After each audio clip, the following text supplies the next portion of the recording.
Hello, and thank you for joining me on today's video blog. I'm Stephen Pilkington with the Path Home team of Compass Real Estate.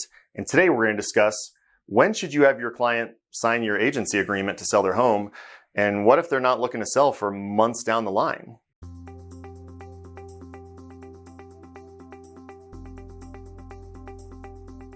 So a topic that comes up every single year is there's folks that we talk to who, whether they're past clients, their sphere, their new leads coming in, and they want to sell their home, but they don't think they want to sell it until October, November, December, January, February, March. So a ways out. And I'm currently making this video. It's summertime out and things look pretty.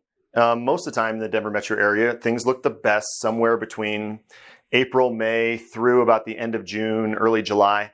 And then the heat starts killing plants off, flowers start dying away, the seasons are starting to turn. Yet properties look beautiful right now, especially properties that have nice backyards or bigger backyards. A lot of properties on acreage, if you catch it during the springtime, that acreage is all green, but if we're having a dry summer, that acreage is going to be brown.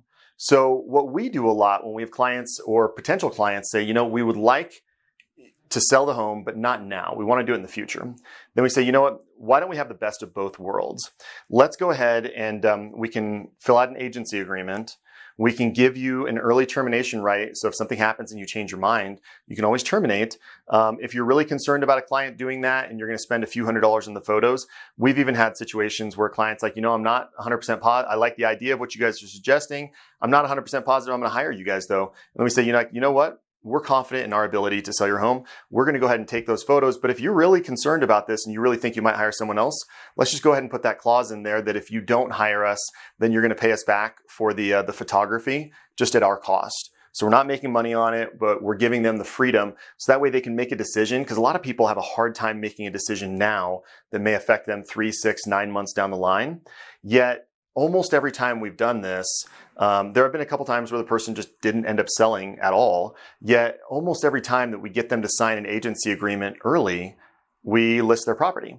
And then the other side benefit that you can really speak to is when you have an agreement in place and you know about their house coming soon, you now have the ability to market it, whether it's internally within your brokerage or to the people that you know that are hunting for a property that might fit their needs.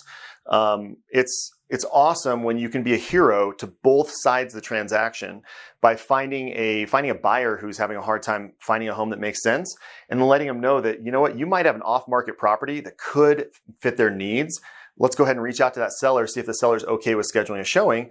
And then you can reach out to the seller, and oftentimes because we're not paying all of the money to market the property fully, we're giving them a little bit of a break. We're not doing a full 6% commission. We might do a 4% commission because we already have a buyer that we're planning on getting paid our full 2.8% on.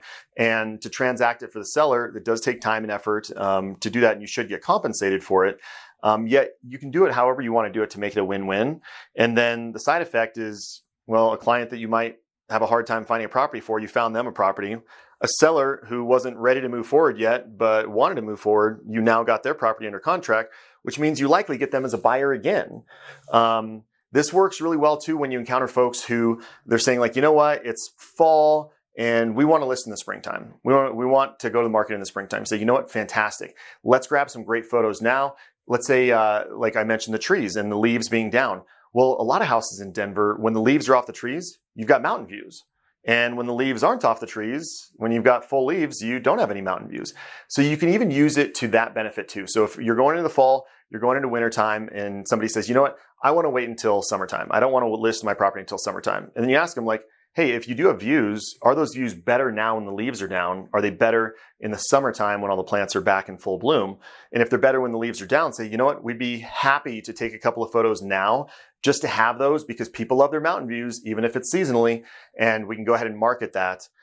So I hope you've gotten some value out of today's video blog. I hope that next time you encounter somebody who says that they want to list in the future, you're going to be a little bit more prepared. Or somebody who says, I don't want to list until springtime, or I don't want to list until later, then it's going to give you one more quiver or one more arrow in that quiver that you can use in having those conversation points to logically help them get to the next step of selling their house, which is what they want to do anyway. So until the next video blog, stay safe, stay healthy, and I look forward to seeing you on the next video blog.